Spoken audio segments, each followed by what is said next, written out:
Question number 8। बेटा question number 8 बड़ा interesting है। इसमें आपने ग्राफ बनाने हैं मॉड्यूलस फंक्शन के। अब आपको याद हो तो मॉड की प्रॉपर्टी है। मॉड क्या करता है? मॉड किसी भी नेगेटिव नंबर को पॉजिटिव कर देता है। ठीक है, okay, always give positive answer. जैसे कि -3 है तो मॉड उसको +3 कर देगा और +3 को +3 ही रहने देगा। बच्चे ये गड़बड़ करते हैं, उसको माइनस कर देते हैं। अच्छा, आप जरा ग्राफ बनाते हैं। बेटे इसमें कोई एरर नहीं होता, आप कोई से भी रैंडम नंबर्स ले लें। ये जो स्टैंडर्ड मैं बार बार लेती थी स्टार्टिंग वाले फंक्शन में, वही आप भी ले लें। ठीक है, कोई से भी बस कंसेक्टिव 5 पॉइंट्स लें, ये ग्राफ आपको बन जाएगा। ओके, अब अगर आप देखो तो इसके आंसर्स भी रिपीट हो रहे हैं। ठीक है, अच्छा, अब इसके अंदर ये वाली इसमें पैराबोला में फ़र्क ये है कि पैराबोला में यू टाइप शेप बन रही थी ना, उससे क्वाड्रेटिक में पैराबोला बन रहा था। मॉड्यूलस फंक्शन के अंदर एक वी शेप बनती है। ठीक है, स्ट्रेट वी शेप। इसमें वो यू टाइप शेप नहीं होती। और एक और चीज़ भी है ना बेटे, देखो रिजेम्बलेंस इसलिए आ रही है कि प्रॉपर्टीज तो सम हाउ सेम, थोड़ी थोड़ी सेम है ना, कि नेगेटिव को पॉजिटिव करना, तो थोड़ी सिमिलैरिटी की वजह से ये ऐसे ग्राफ है। ठीक है, बट ये आपने हमेशा याद रखना है कि मॉड का जो ग्राफ है वो ये शेप्ड होता है। Part number 2। अब पार्ट नंबर 2 के अंदर हम लोगों ने सेम -2 से वैल्यूज लें, -1 0 1 2। इसको ग्राफ के अंदर पुट करते हैं बेटे, आपके पास ये नंबर आना शुरू हो जाएगा। अच्छा जी, अगेन एक वी शेप ही ग्राफ हमारे पास बनेगा। मॉड्यूलस फंक्शन हमेशा वी शेप ग्राफ देता है। अब अगर आप थोड़ा सा रिवाइज कर लो तो मैं पॉइंट्स पुट कर रही हूँ। बेटे लीनियर फंक्शन स्ट्रेट लाइन है, क्वाड्रेटिक इक्वेशन पैराबोला शेप देती है, और मॉड जो होता है वो वी शेप ग्राफ देता है। दिस और -1 पे तो 3 है, ये दे और ये। ठीक है, अब अगर आपने वी कंप्लीट बनानी है तो आप हमेशा ये कर सकते हो कि जिस तरह पैराबोला में ना आप नंबर्स करीब करीब वाले देख लेते थे, जैसे रिपीट होना शुरू हो रहा है, सेम इसमें भी कर सकते हो। ठीक है, बट बहुत सिंपल सा बेटे, 5 पॉइंट्स ले पुट कर दे, कंप्लीट वी बने ना बने, आपका कंसर्न सिर्फ ड्रॉ करने से है।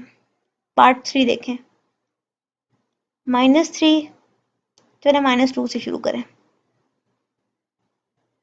ठीक है, अब अगर आपने इसको ग्राफ के अंदर पुट किया है तो फंक्शन के अंदर पुट करेंगे तो ये आपके पास 4 और नहीं 1, अच्छा ठीक है चलो। अब अगर आप देखो तो इसने एग्जैक्टली सेम आंसर रिपीट नहीं किए, तो इसका हरगिज़ मतलब ये नहीं है कि आपके पास ये कोई वी शेप ग्राफ नहीं बनेगा। अब इसका मसला ये आया है क्योंकि देखो 3 मॉड x तो आ रहा था, लेकिन उसमें x भी तो ऐड हुआ है। ठीक है, उसकी वजह से वैल्यूज चेंज हो गई कि वो x मॉड पे नहीं इम्प्लीमेंट हो रहा था, उसमें तो नेगेटिव पॉजिटिव अलग अलग आंसर दे रहे थे। तो अब अगर आप इसे प्लॉट करो तो ये कुछ ऐसा दिखेगा, -2 पे 4, 1 पे 4 और 2 पे 8।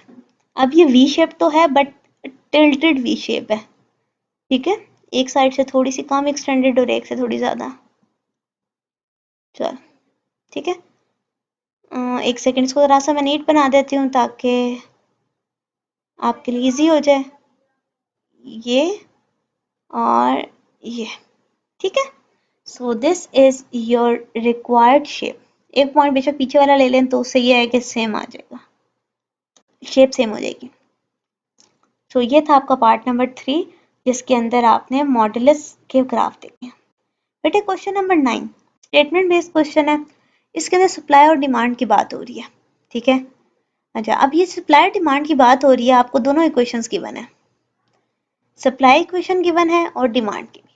आपने इक्विलिब्रियम पॉइंट फाइंड आउट करना है जिसमें दोनों प्राइसेस क्या हो जाए, इक्वल हो जाए, और फिर उसका ग्राफ भी बनाना है। सिंपल सी बात है, अगर ये इक्वल है तो इन दोनों को इक्वल कर दें, सप्लाई फंक्शन और डिमांड फंक्शन इक्वल हो जाएंगे। तो ये आपके पिछले क्वेश्चन जैसा ही है, फर्क सिर्फ ये है कि इस पे स्टेटमेंट लिखी हुई है, पिछला पे स्टेटमेंट नहीं लिखी हुई थी। यहाँ से जरा एक्स की वैल्यू फाइंड आउट करें तो हमें पता चल जाएगा कि कॉमन पॉइंट है कौन सा बेसिकली। यहाँ पे 40 माइनस 10, एक मैं जरा इसको नीट कर लूँ बेटे, मिक्स ही हो रहा था। चलो 5x 30, तो यहाँ से आपके पास x 5 जब डिवाइड होगा 30 पे तो आपके पास 6 आ जाएगा। अच्छा x तो 6 आ गया, अब इसको सप्लाई में पुट करूंगी और डिमांड दोनों में। बेटा देखें, इवन दो के सप्लाई और डिमांड डिफरेंट फंक्शंस हैं, लेकिन 6 ऐसा पॉइंट है जिसपे ये इक्वल आंसर देंगे। तो देखिएगा 3 इंटू 6 प्लस 40, ये आ जाएगा 22। ठीक है, तो सप्लाई और डिमांड क्या हो गई, इक्वल। चलें, हमें ये बात तो पता चल गई कि 6 पर ये आंसर दोनों सेम दे रहे हैं। तो हमारे पास जो बेसिकली पॉइंट आएगा वो होगा 6 और 22। चलिए अब ग्राफ प्लॉट करते हैं सप्लाई और डिमांड की। बेटे हमेशा पॉजिटिव नंबर्स होते हैं, नेगेटिव तो नहीं हो सकती ना सप्लाई ना डिमांड। हाँ, 0 हो सकती है। आप 0 से स्टार्ट कर सकते हो, 6 तक जाना है तो 0 2 4 6 मैंने गैप ले लिया है। आप चाहो 0 1 2 3 4 5 6 सारे नंबर्स लिख सकते हो। एनीवेज, सप्लाई के अंदर ये सारी वैल्यूज डालिए, सप्लाई का फंक्शन है, 0 से आंसर 10 आएगा, 10 आएगा ना, ओके। 2 पुट करने से 50, 2 नहीं 14 हो गए, सॉरी। चले, और डिमांड के अंदर जब आप डालोगे बेटे तो ये आपके पास 34, और 4 पुट करने से बेटे आपके पास सोल्यूशन आ रहा है, एक सेकंड में कैलकुलेटर पे चेक कर लूँ, ये आपके पास आएगा 32 और ये 22। चलें अब इसको ग्राफ को ड्रॉ करते हैं और देखते हैं कि हमारे पास क्या रिजल्ट आता है। ठीक है, ये आपकी एक्स एक्सिस, ये आपकी वाई एक्सिस, थोड़ी सी तिरछी है, जरा इसको स्ट्रेट कर लेते हैं। चलें बेटे 1 2 3 4 5 6 7 तक लिख लें। चलें, नेगेटिव में 2 3 बहुत हैं, कहाँ तक जाना, बहुत बड़े बड़े नंबर्स हैं, तो बेटे 10 10 का डिफरेंस ले लें, 30 और 40। चलो सबसे पहले सप्लाई का फंक्शन पुट करते हैं। 0 पे आंसर 10 है, 2 पे आंसर 14 है, जरा सा ऊपर। ठीक है, और 3 पे आंसर 18 है, जरा सा उससे भी ऊपर। ओके, थोड़ा सा ऊपर आ जाएगा ये पॉइंट, और अब 6 पर 22 है। अच्छा बेटे, अब अगर आप इसको स्केल से मार्क करते हो तो बेटे ये एक स्ट्रेट लाइन बन गई। ठीक है, अच्छा अच्छा, अब आपने डिमांड को प्लॉट करें। 0 पे 40 है, 0 पे 40, कलर यहाँ पे थोड़ा सा चेंज कर लेती हूँ। चलो 0 पे 40, 2 पे 34, 4 पे 32 और 6 पे 22, सेम नंबर। यहाँ पे आप स्ट्रेट लाइन लगाओगे, थोड़ी सी एक्सटेंडेड लगाएंगे ताकि, एक मिनट, ये बिल्कुल ही बुरी हो गई है। चलो यहाँ से ये, ठीक है। अब अगर आप देखें तो ये कौन सा पॉइंट ऑफ इंटरसेक्शन है, विच इज 6,22। ये वो पॉइंट है जिसमें आपकी सप्लाई और डिमांड दोनों आपस में क्या हो जाती हैं, इक्विलिब्रियम स्टेज पे आ जाती हैं। ठीक है, हमने वही पॉइंट फाइंड आउट करना था। So this was your question number 9। Question number 10। बेटे क्वेश्चन नंबर 10 अगर आप देखो तो आपके पास एक बॉल है जो कि थ्रो की गई है कुछ हाइट से, पैराबोलिक फंक्शन भी गिवन है और एक और फंक्शन भी गिवन है। ये पैराबोलिक है और 10 मीटर हाइट पर वो इस हाइट पर जा रही है।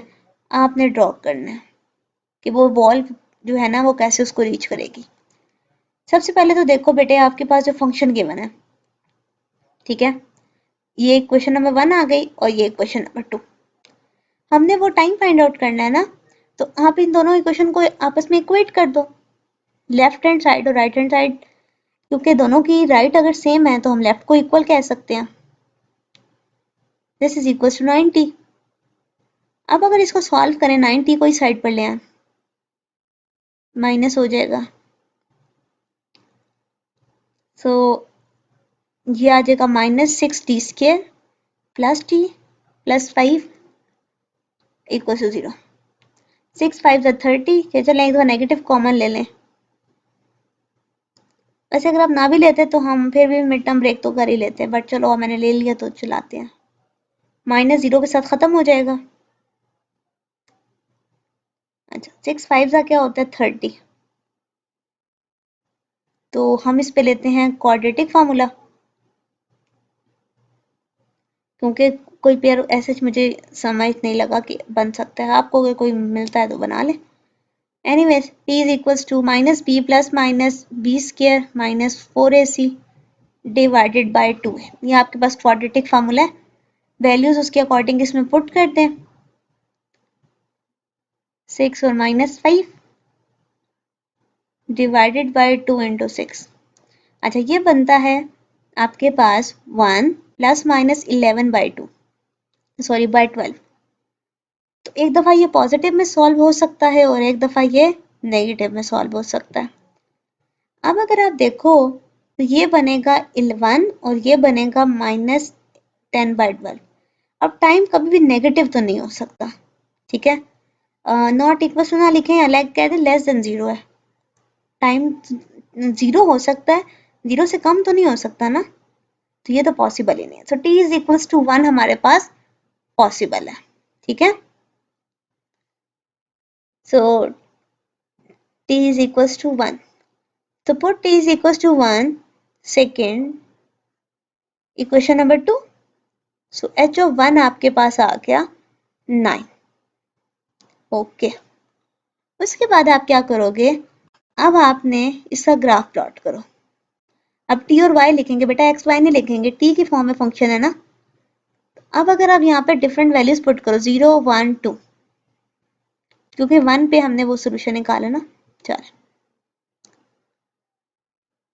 ओके अब दूसरा फंक्शन देखते हैं जो हमारा h of t है, 6t स्क्वायर 10t वाला। इसके अंदर जब वैल्यूज पुट करोगे तो आपके पास ये रिक्वायर्ड आंसर आ रहा है। अब एक चीज इंटरेस्टिंग देखो, 1 पे 9 ही आएगा। जिस तरह मैंने ऊपर इक्वेशन 2 में पुट किया ना बेटे, 1 में भी पुट करते तो आपके पास आंसर 9 ही आना था। एनीवेज हमें पॉइंट ऑफ इंटरसेक्शन मिल चुका है। ओके बस अब अपने ग्राफ ड्रॉ करना। ग्राफ ड्रॉ करते हैं बेटे, उसके लिए मैं यहाँ पे कलर थोड़ा सा डिफरेंट करती हूँ। यहाँ पे नंबर देखते हैं 1 2 3 1 2 3। अच्छा अब 27 तक जाना है तो 10 10 का डिफरेंस ले 20 और -15 -20। चल 0 पे 0, 1 पे 9, 2 पे 18 और 3 पे 27, कहीं थोड़ा और ऊपर। तो अब आप देखो तो ये तो स्ट्रेट लाइन बन रही है। आपको पता है 9 टी की पावर 1 थी, लीनियर फंक्शन है, एक स्ट्रेट लाइन ग्राफ ही बनेगा। ये वाला पॉइंट थोड़ा सा टेढ़ा है, इसको ठीक कर लेते हैं। यहाँ कहीं मिड में बन रहा है। अब आप इसे ज्वाइन करो तो एक स्ट्रेट लाइन ग्राफ बन चुका है, ठीक है। अच्छा अब मैं क्या करूँगी कि अब मुझे सेकंड वाला ग्राफ ड्रॉ करना है। तो बेटा पॉइंट्स पुट करें, 0 पे 5, 1 पे 9, ओके 2 पे 1, 3 पे -19, कहीं बहुत नीचे। इसका मतलब है अगर मैं यहाँ से -1 को चेक करती तो वो भी कहीं बहुत नीचे नंबर जाता। So let me just shape it, ठीक है। तो बेटे ये था आपके पास सॉल्यूशन, जिसमें हम लोगों ने वो point of intersection find out किया कि बॉल उसको कब हिट करेगी, ठीक है। टी आ तो दो रहे थे बट हमने सिर्फ पॉजिटिव वाले को कंसीडर किया क्योंकि टी इस पर टाइम था, टाइम नेगेटिव नहीं हो सकता। नेक्स्ट क्वेश्चन की तरफ मूव करते हैं। बेटे उन्होंने कहा है 2 asteroids are following the parabolic path. आपको दो फंक्शंस गिवन है, आपने दोनों को ड्रॉ करना है ग्राफ और पॉइंट बताना है जहाँ पे दोनों दूसरे को पास करेंगे। सिंपल सी बात है, उन्होंने आपसे पॉइंट ऑफ इंटरसेक्शन पूछा है। जाहिर सी बात है दो एक दूसरे को जब कट करके गुजरेंगे वो पॉइंट ऑफ इंटरसेक्शन होगा। सो एफ ऑफ एक्स आपको गिवन है this one, G of X आपको गिवन है एक्स स्क्वायर -3x, ठीक है। बल्कि हम मल्टीप्लाई करके लिख दें एक्स स्क्वायर -3x। चलिए अब देखें, दोनों को हम वाई वाई कहते हैं ना, एफ ऑफ एक्स भी वाई है और जी ऑफ एक्स भी वाई है, तो दोनों को इक्वल कर दें। तो आपको पता है राइट साइड अगर इक्वल है तो हम लेफ्ट को भी इक्वल कह सकते हैं। सो एक्स स्क्वायर और एक्स स्क्वायर तो कैंसिल हो गया, सो 7x को साइड पर ले जाएं, प्लस 7x, ये आ गया 4, तो x का आंसर आ गया 3।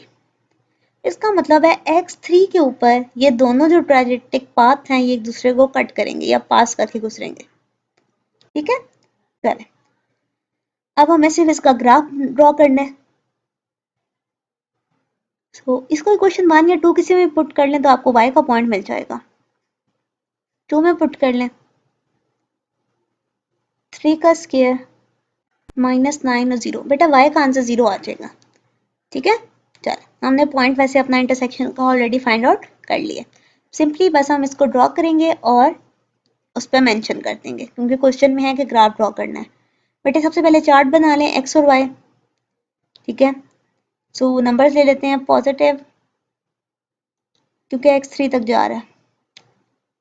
ठीक है, 1, बेटे पहले मैंने f ऑफ x का बनाया और अब ये मैंने g ऑफ x का बना रही हूँ, ये g ऑफ x का। सो g ऑफ x में जब वैल्यूज डालेंगे बेटे 0 माइनस 2 2 0, ओके सेम आंसर आया 303। इसका मतलब है कि हमने ठीक कैलकुलेट किया। चलें जी अब इसको यहाँ पे ड्रॉ करते हैं। So minus 1 2 3 -1 -2 -3। अच्छा आपने 12 तक जाना है तो बेटे या तो 2 2 का गैप ले लें या 5 5 का। माइनस में चलें पहले चेंज करते हैं और इनको ड्रॉ करते हैं। बेटे सबसे पहले 0 पे 12 यहाँ पर है, 1 पे 6 और ये। ठीक है, तो ये बेसिकली हमारे पास एक पैराबोला का हाफ शेप बनी है। चल अब मैंने इसको कंप्लीट कर दिया। आप अगर 4 5 6 डालते तो ऑटोमेटिकली कंप्लीट हो जाती, बट ज़रूरत नहीं है, आप हाफ पे भी रख सकते हो, लेकिन थोड़ी सी नीड बना लें। चल अच्छा अब आपके पास जी ऑफ एक्स का ग्राफ है, इसको देखते हैं। 0 0, अच्छा वैसे देखिए इसमें वैल्यूज रिपीट हो गई हैं तो ये तो कंप्लीट ही पैराबोला बनेगा। 0 0 दिस और फिर से ये नंबर और फिर 0, ये कुछ ऐसा पैराबोला। ठीक है, अब अगर आप देखो तो इन्होंने एक दूसरे को कहाँ पे कट किया है, 3 0 पे। सो ये है आपका रिक्वायर्ड सोल्यूशन। ठीक है, होप सो आपको पॉइंट क्लियर हुआ होगा और इसकी अच्छे से प्रैक्टिस कीजिएगा। ठीक है, ओके जी, अल्लाह हाफिज़।